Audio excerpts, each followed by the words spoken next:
This is Mark Cook with Trevor Sikkema from PewterReport.com and WFLA.com, and we're here with our daily Bucs update.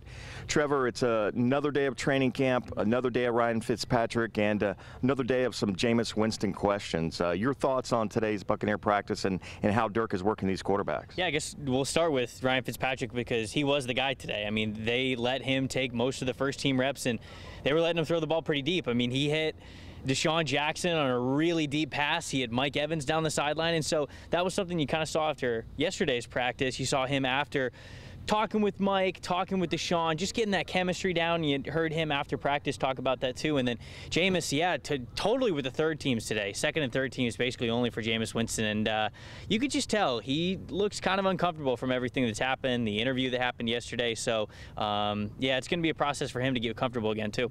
You know, we talked about this yesterday amongst ourselves, and one of the things we were wondering, was this a Dirk move, not a punishment per se, but, you know, a reality check for Jameis Winston.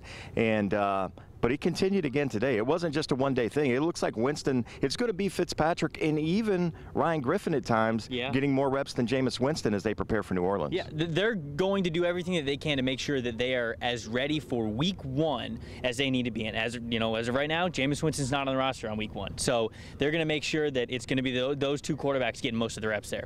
And we did see, though, Jameis Winston, really all the quarterbacks, they spent about 15 minutes after practice working with the receivers. So Jameis was working on that chemistry. But, you know, as we've talked about, too, you know, Jameis is going to miss those first 3 weeks, and he's not just going to be on the sideline and not able to practice. Right. He's going to be completely away from football and outside of this game. How's that going to affect him? And is he going to be ready when the Chicago Bears and the Buccaneers face each other when his suspension is up? I mean, that's a big question that he's going to have to answer here in camp, obviously. But I think the job that he also does being a teammate to Fitzpatrick as he takes all those one reps, as he is the starter for preseason and the regular season, the first 3 weeks, that's going to be just as telling in him and how he progresses as a member of this team.